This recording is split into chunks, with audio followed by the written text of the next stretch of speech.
Mats university के Arang campus में आज लोकतांत्रिक मूल्यों को सशक्त बनाने की दिशा में एक प्रेरणादायक पहल देखने को मिली, जहां यूथ पार्लियामेंट का आयोजन किया गया।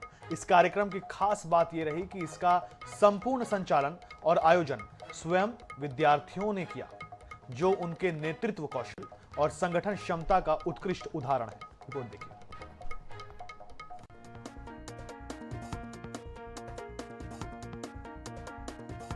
कार्यक्रम की शुरुआत औपचारिक संबोधन के साथ हुई, जिसके बाद विद्यार्थियों ने पक्ष और विपक्ष की भूमिका निभाते हुए संसद की कार्यवाही का जीवंत प्रदर्शन किया।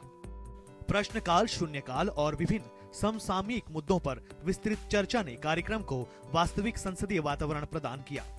देश में चल रहे प्रमुख सामाजिक, आर्थिक और राजनीतिक विषयों पर छात्रों ने तथ्यपूर्ण और तर्कसंगत विचार रखे, जिससे उनकी जागरूकता और विश्लेषण क्षमता स्पष्ट रूप से दिखाई दी। कितनी चुनौती देख पाती हैं प्राइम मिनिस्टर के रूप में यहाँ पार्लियामेंट? आज देखने के लिए तो बहुत सारी चुनौतियां मिल रही है मुझे। हर जगह से क्वेश्चंस आ रहे हैं, मणिपुर से लेकर इलेक्ट्रल जो सिस्टम होता है वहां से लेकर सब जगह से। देखते हैं, सरकार इतना अच्छा काम कर रही है अगर ग्लोबल लेवल पे, और अगर 12 साल से कुछ ऊपर नीचे गलतियां हुई हैं उसके लिए विपक्ष से माफी भी मांग सकते हैं। आप रूरल एरियाज में, जो हमारे गांव देहात वाले एरिया, वहाँ के गवर्नमेंट स्कूल्स में आप क्या इंटरनेट की भी फैसिलिटी अवेल कर पाए हैं? नहीं। आप एआई समिट्स की बातें करें, पर छोटी छोटी चीजों को भी आप प्रोवाइड नहीं कर पा रहे। This is my question from the ruling party. क्या माफी मांगने से जो चीजें हो रही है क्या वो वापस हो सकती है? ग्लोबल लेवल पे तो आपने बहुत नाम कमाया, पर क्या मणिपुर के इश्यूज रियल में सॉल्व हो पा रहे हैं? मणिपुर एक ज्वलंत मुद्दा है और हमारी सरकार इसके पीछे लगी हुई है। जो भी एक्टिविटीज़ हो रही हैं उसको हमारी सरकार देख रही है और पिछले सरकार से काफ़ी बेटर वर्क कर रही है। यूथ पार्लियामेंट के माध्यम से विद्यार्थियों ने न केवल संसदीय प्रक्रिया को समझा, बल्कि लोकतंत्र में संवाद, असहमति और समाधान की अहमियत को भी आत्मसात किया। इस दौरान फैकल्टी सदस्यों ने मार्गदर्शक की भूमिका निभाते हुए विद्यार्थियों का उत्साहवर्धन किया और उन्हें संसदीय परंपराओं की बारीकियों से अवगत कराया। यूथ पार्लियामेंट आइडिया जनरेट कहाँ से किया आप लोग? अभी जैसे कि पार्लियामेंट चल रहा है तो हमने सोचा क्यों ना एक स्टिमुलेशन यहाँ पे भी कराया जाए, ताकि बच्चों को भी अनुभव हो कि कैसा होता है, क्या होता है। काफ़ी मेहनत लगती है, लेकिन अगर यहाँ से थोड़ा सपोर्ट मिलता है बच्चों का तो आसान हो जाता है। क्या कहना चाहेंगे? मुश्किल है, बट अगर सपोर्ट मिलेगा तो बहुत अच्छे से हो जाता है।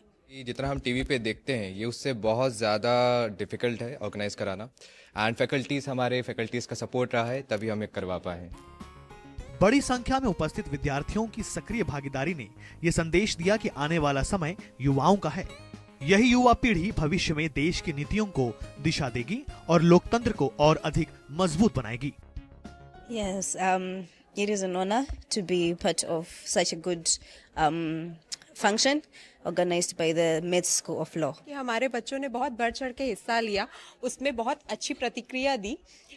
तो हम अपने यूनिवर्सिटी का और हम अपने ऑर्गेनाइजिंग कमेटी का, हमारे जो बच्चे हैं उन्होंने बहुत मेहनत की है ये पूरा ऑर्गेनाइज करने में, तो हम उनका सबसे ज़्यादा आभार मानते हैं। इस पे पक्ष और विपक्ष दोनों की भूमिका निभा रहे हैं। हमने इसमें स्पेशली फॉरेन स्टूडेंट्स को स्पीकर के रूप में नियुक्त किया है और कुछ उसके लिए मॉनिटरिंग के लिए जजेस भी रखे हैं। पार्लियामेंट में किस तरह से डिबेट होती है, पक्ष और विपक्ष किस तरह से जवाब देते हैं, किस तरह से क्वेश्चनिंग होती है, तो ये जो उनके लर्निंग एक प्लेटफॉर्म है, उनके जीवन का हिस्सा है। इसमें कि फॉरेंसिक के बच्चे हैं, लॉ के बच्चे हैं, इंजीनियरिंग के बच्चे हैं या दूसरे सिस्टम के भी, दूसरे स्ट्रीम्स के भी बच्चे हैं। लगभग आरंग कैंपस के सभी स्ट्रीम्स के बच्चे इसमें पार्टिसिपेट कर रहे हैं, तो उनके लिए मैं इसके माध्यम से शुभकामनाएं भी देता हूँ। इस आयोजन ने स्पष्ट कर दिया कि शिक्षा केवल पुस्तकों तक सीमित नहीं है, बल्कि व्यवहारिक अनुभव ही असली नेतृत्व की पहचान बनाता है। यूथ पार्लियामेंट का यह आयोजन न केवल एक कार्यक्रम था, बल्कि लोकतांत्रिक चेतना और जिम्मेदार नागरिकता की ओर बढ़ाया गया एक सशक्त कदम साबित हुआ। Bureau report, INS 24/7 Raipur.